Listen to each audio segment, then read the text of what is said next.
On behalf of RHMA, I'd like to welcome you to an interview with Dr. Don Carson. He was scheduled to be one of the main speakers at this year's RHMA conference, but as you know, that needed to be canceled due to the pandemic. My name is Steve Mathewson, and my dad, Maynard, was director of the RHMA from 1966 through 1984, so I'm an RHMA kid and appreciate the ministry that RHMA has had over the years.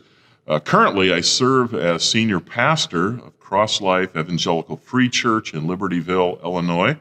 And Don and his wife, Joy, are members there, and it's a delight to have them serving and to be part of the church together.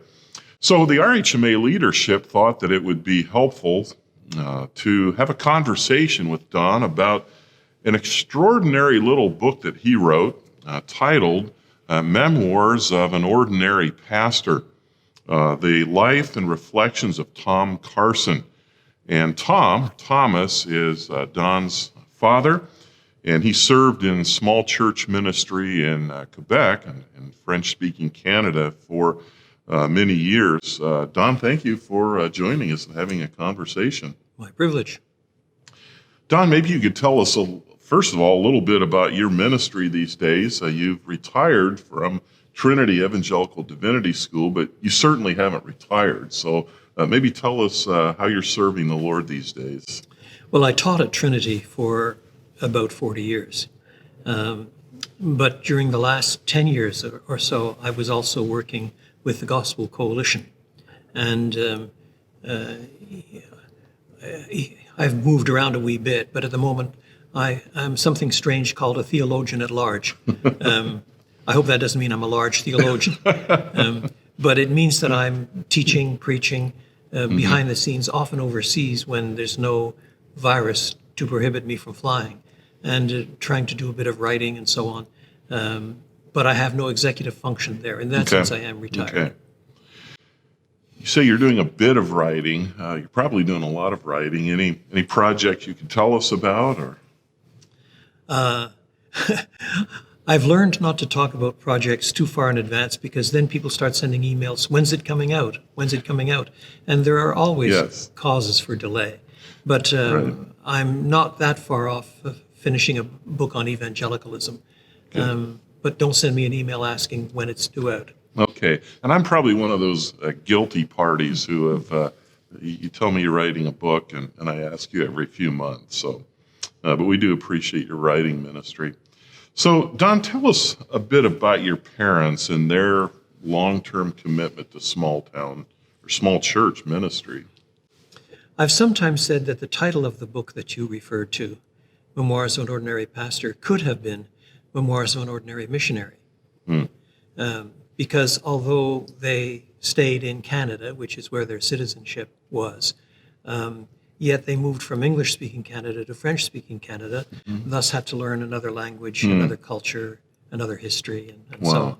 So in my parents' case, it was not only small church planting, it was cross-cultural church planting. So I was brought up in a home where most of the time we spoke English. The services in the church were either English or French. The church was bilingual. The town was 97% French. Wow. So I was brought up with both languages. But those realities added additional pressures, because you can feel alienated from one community or the other. Right. So Dad and Mom both went to a small theological seminary in Toronto. And my mother was English from England. My father was born in Northern Ireland. He had some French in high school, but basically he learned French by taking on an English language church in Montreal for 5 years, with the understanding, agreed by the church, that during those 5 years he'd learn French and then transition to a French church plant. So that says something for the church too. It does. And how old was he? Well, at that point, he was about 32, 33. Wow. He worked in insurance for a while and then went off to seminary and so on. So he was still quite a young man, but he wasn't 23 or something like that. Wow. Something that stood out to me as I read the book, the memoir, was how much opposition your parents faced in their ministry, especially those early years in Montreal. I mean, you talk at one point here, I think this is on page 46, about situation where your dad, Tom, obtained a film of the life of Jesus and was showing it when the police confiscated it. And I love this. It said, Tom commented to his little flock that he hoped it would do the police a lot of good. And then there's another occasion where neighborhood kids were planning on pelting Tom with tomatoes, eggs, rotten fruit when he came out of the Sunday afternoon meeting in their home. I just wonder if you could speak to some of the kinds of opposition that your parents faced. And You have to recognize that in those days, end of the 30s, all the way through to late 50s, early 60s, Quebec, French Canada, was not only Catholic, it had embraced a kind of medieval Catholicism. And there were political and legal reasons, but basically the Catholic Church controlled education and behind the scenes controlled an awful lot of the police force, the magistrates, and this sort of thing. So Baptist ministers, my father was a Baptist minister, spent a total of 8 years in jail between 1950 and 52. Wow. Dad was picked up but was never incarcerated. And the charge was always inciting to riot or disturbing the peace or whatever, but it was basically religious persecution. Yeah. And none of that is true today. The Catholic Church in Quebec is very weak. Many local church buildings have been shut down. It's a remarkable fact that when I was growing up, Quebec had the highest birth rate and the lowest abortion rate in North America. Today it has the highest abortion rate and the lowest birth rate in North America, which is not necessarily better. But it shows the change in 50 years, culturally and administratively and in terms of tone and so on. Nowadays, there's far more opposition from secularism, as in the rest of North America, than there is from Catholicism. Wow. So what do you think kept your parents going through those years when there just wasn't significant encouragement or tangible evidence of growth in their ministry? I suspect a lot of viewers today probably feel wondering, wow, I'm in this hard place and nothing seems to be happening. I mean, how did your parents find encouragement in the Lord in those times? They both maintained their own spiritual walks with God. That was really quite important. But there is no doubt also that they were sometimes very, very discouraged, and by and large hid it from us kids. I think that their attitude was, there are enough hard things to witness in a pastor's home that you don't want to lay it on too thick. They're just kids, after all. And they need to grow and stretch and find confidence in God for themselves.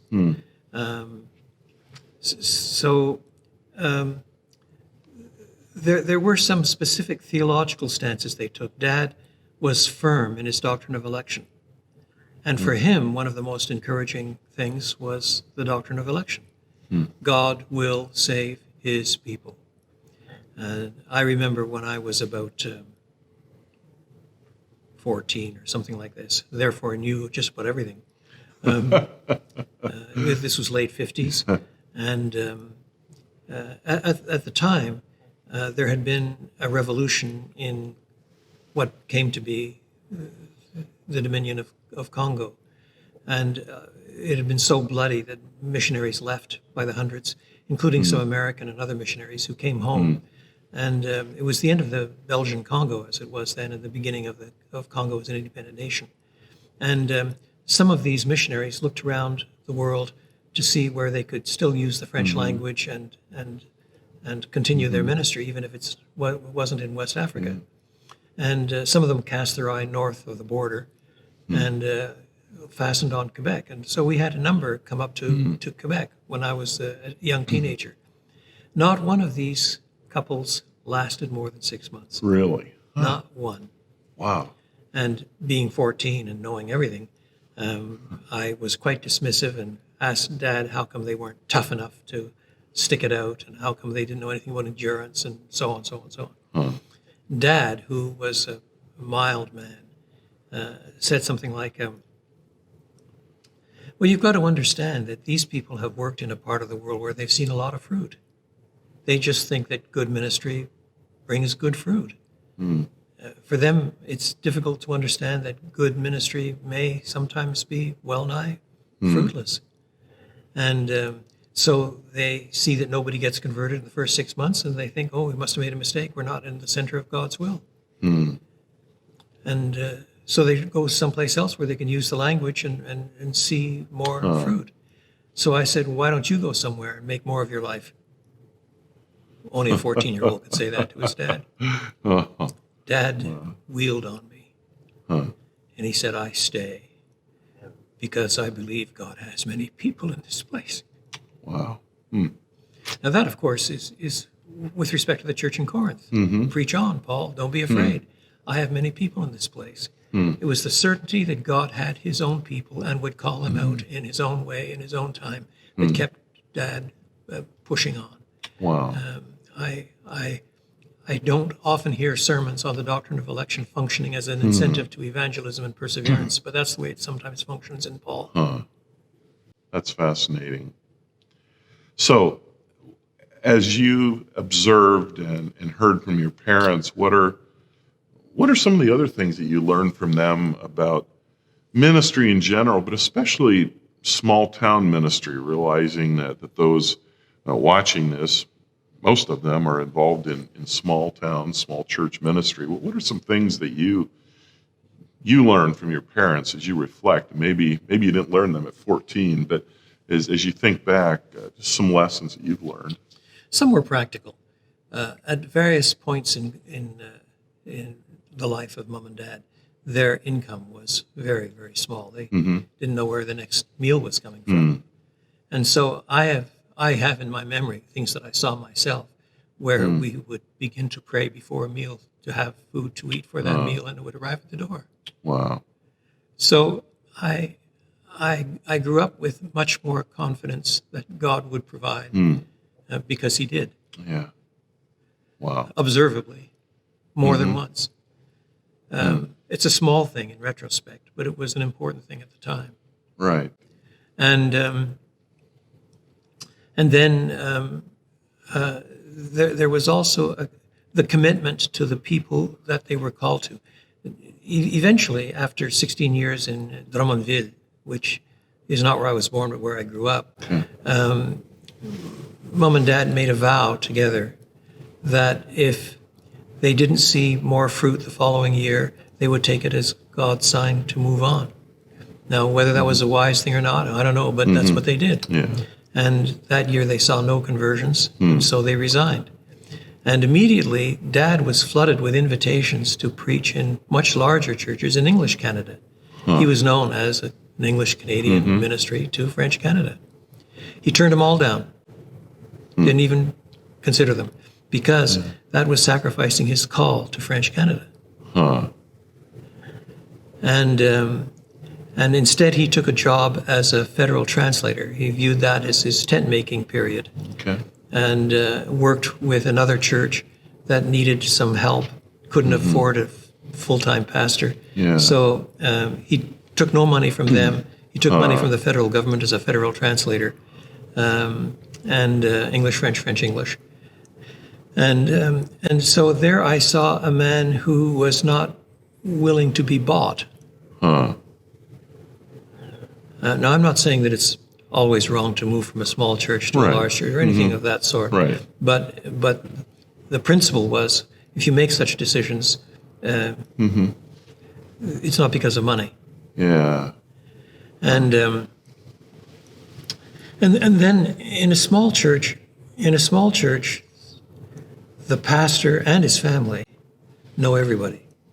You have a church of even 300 and it's getting hard. You have a church of 2,000, it's impossible, which is why you've got elders and deacons and others that are sectioned out over the whole congregation so the people are covered. But if a church is a really large church, there's no way the pastor knows them all. And that changes the dynamics in all kinds of subtle ways. You win some and you lose some, but you lose more than you realize. Yeah. Bigness is not the only test of greatness. And so my vision of a church is of a body where people know one another and the pastor knows everybody, with different hopes and glories and strengths and weaknesses and so on. I find it difficult to think of a church simply as an organization rather than as an organism, because I was brought up within that context. Sure. Well, there are other things, but those are some of the ones that stand out. So you mentioned that for a time your dad was essentially, I guess we would say, bivocational. I'm sure we have some viewers who are doing that by necessity. They're serving in rural communities and they need to drive a school bus or whatever it might be to make ends meet. What wisdom would you have for those to try to balance the demands of of another vocation or source of income, but also trying to be faithful to pastoral ministry and all of its demands? I remember Dad saying when he was explaining this move to bivocational work that one of the verses that constrained him was that if a man doesn't provide for his family, he's worse than an infidel. Now, obviously, there are exceptions when you're persecuted or incarcerated for the gospel and so on. Yeah. But if a man doesn't take the responsibility to provide for the family, then he's worse than an unbeliever. And so, from Dad's point of view, the only way he could keep food on the table was by serving as a federal translator. It was a skill that he had by this point. He was a good translator. Sure. And the way he honored the Lord in it, in some ways, was not only being good at it, but refusing to accept any money from the local church where he was then serving part-time. Wow. Now, again, whether that was the right thing to do or not, I'm not sure. Right. But I appreciate the heart. I appreciate the value system that is operating in his mind. Sure. How was he able to manage his time, to have time for preparing sermons and visiting people who are sick when maybe he's already exhausted from a shift at his job? You just do it. Yeah. On the other hand, whether you're driving a school bus or working as a federal translator, you have known hours. It's not like some jobs where the hours expand to fill whatever job is available. Right. He punched in and punched out, and so therefore he could plan. And if you can plan, then you can make some priorities. Okay. I have 9 hours I can devote towards preparing by Sunday. All right, 2.5 hours today, 3 hours the next day, whatever. But you can plan it. Yeah. Now, plans don't always work out. Right. But that's really important. Sure. If you've got a part-time job, if it's punch in, punch out, it's a huge help. Yeah. And I sense too from reading the book that a lot of the ministry opportunities that he had grew out of that job that he had as a translator. Some did. Some yes. did. Mm-hmm. So yeah, that may not always happen, but that can be a blessing as well. So let's talk just a little bit about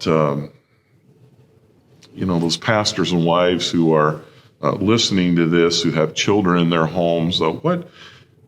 What encouragements or insights would you share with them from your own upbringing as a PK, a preacher's kid, or maybe an MK as a missionary's kid? Maybe some things that your parents did that you look back and say, "Wow, that was so strategic. It honored Christ, but it really helped me to grow in my faith." When as God worked in your life.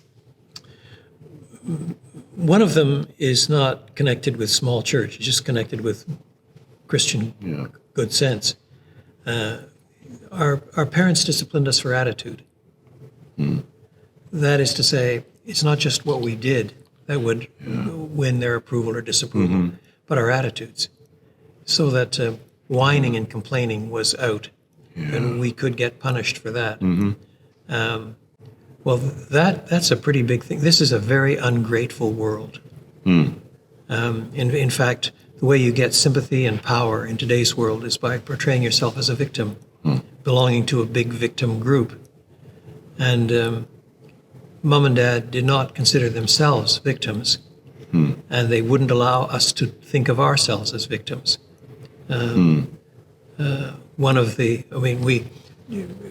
was a bit of a musician, and so we often sang songs around the piano, and my sister rapidly became a very, very excellent pianist and so on. So in English, we were using Sankey's Sacred Songs and Solos, 1,200 songs. We knew them all. Wow. And then in the French side, we used one called Sur les ailes de la foi, On the Wings of Faith. And we knew all those too. And so that meant that there were things that we were doing as a family that we enjoyed. We were singing in 4-part, 5-part harmony that we enjoyed, that were being done together, that were also Christian input, you know? And it becomes obvious how much praying is mandated in Scripture to be characterized with thanksgiving. Read, for example, Colossians 3, 1-17. It ends up, verses 15 to 17, 3 times emphasizing the importance of thanks and be grateful and be thankful. And so one of the things by which we are to act counterculturally today is by an attitude of gratitude. And that was mandated in our family. Well, that's a huge lesson if we can pass that on to our kids.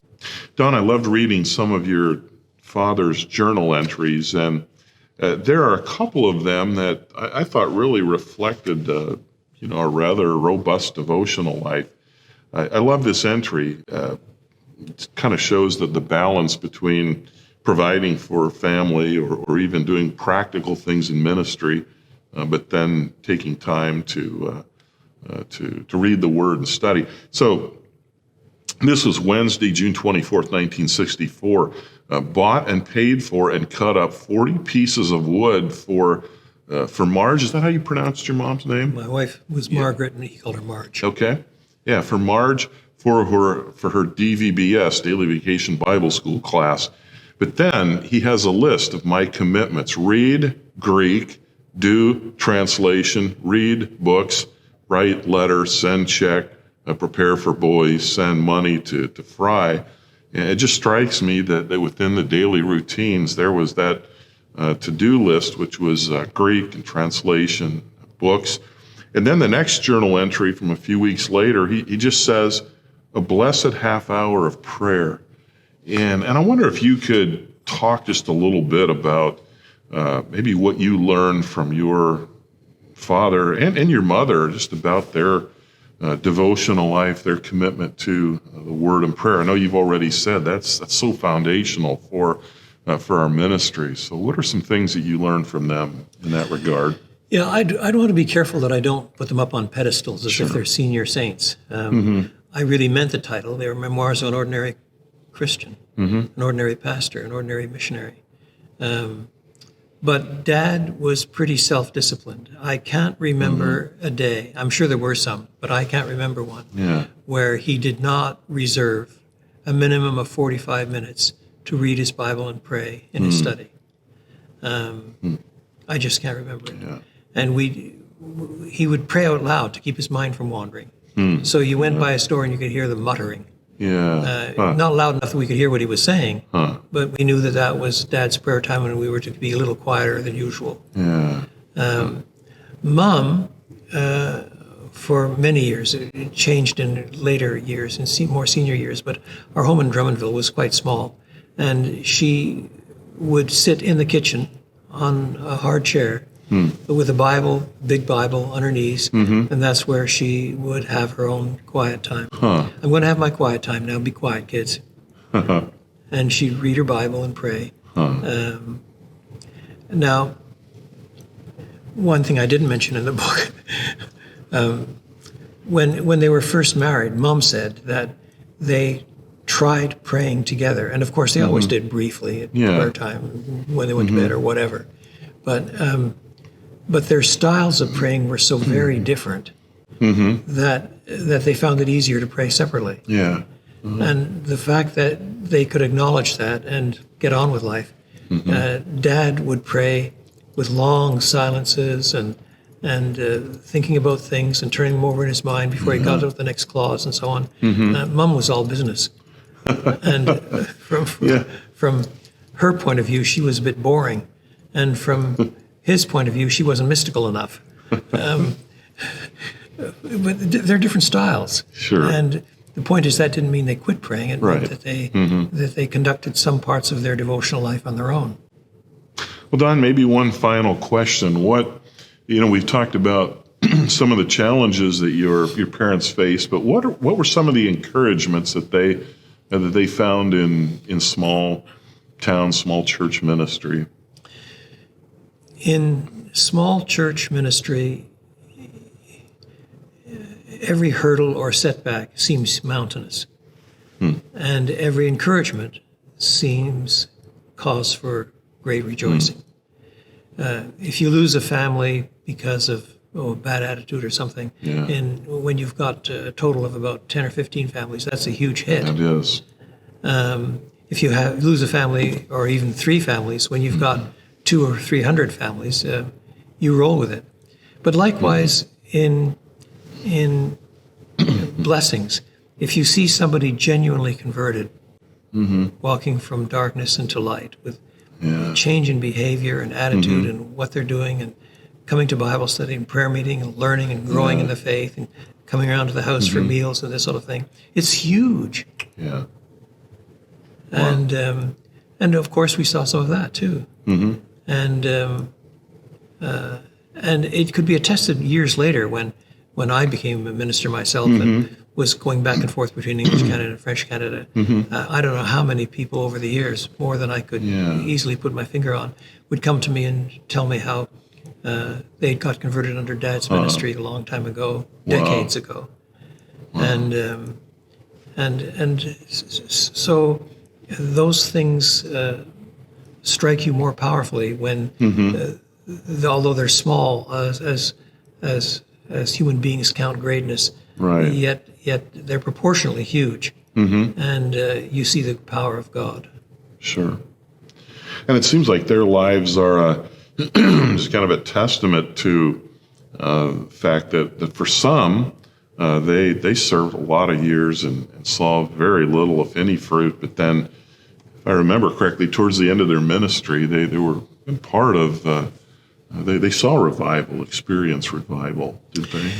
Yes, but it's important to say that some people are called to ministry where they don't see much fruit all of their lives, and they die that way. Right. Yeah, I don't want Dad's story to be a sort of happy ending. Exactly. And in some ways, the years in French Canada, in a population of about 6.5 million people, as recently as 1972, there were only about 35, 37 evangelical churches, none with more than 30, 40, 50 people. Yeah. And then between 1972 and 1980, a total of 8 years, we grew to just under 500 churches. Wow. Which proportionally is a 1,200% increase. Yeah. I mean, it's huge. Humongous. And yet, I could explain the cultural and leadership reasons why, in retrospect, the church did grow during those times. We saw hundreds of people getting converted and so on. Many of them young people, a huge number between the ages of 18 and 22. And at the former school called Cégep, we don't have anything quite like it in the American scene. And they became the core of the next generation of French Canadian leaders. But although Dad was part of it, he wasn't the leader of it. Yeah. He didn't control it. He didn't really direct it. Yeah. He was swept along with it. But mind you, he was swept along with it. Right. And it wasn't. It was partly a question of giftedness. Dad was not a natural leader. He just wasn't. Yeah. But he was faithful as a teacher of the Word of God, an encourager and a prayer warrior, and held things and planted 2 churches, 3 churches during those early years. Wow. And then later on, he was swept along with something. I don't know if I want to call it a revival or not, but it was something pretty close. Sure.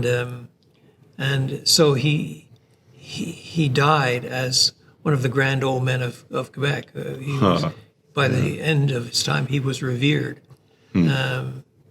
But it might not have turned out that way. Right. I want to say that as well. Sure. I don't want to make that a condition of the story. Right. Because I'm sure there were some colleagues that he must have worked with that passed away, Yes, 10 years before, and yet Any of this happened. That's right, and their faithfulness made a difference. Yes, that's exactly right. Wow. Well, thank you, Don, for taking time to share with us today. Let me encourage you to pick up a copy, if you haven't, of Memoirs of an Ordinary Pastor. And I pray that it will help and encourage you, as it has me, to pursue faithfulness in our ministries, no matter how small or difficult they might be. I'm Steve Mathewson for RHMA.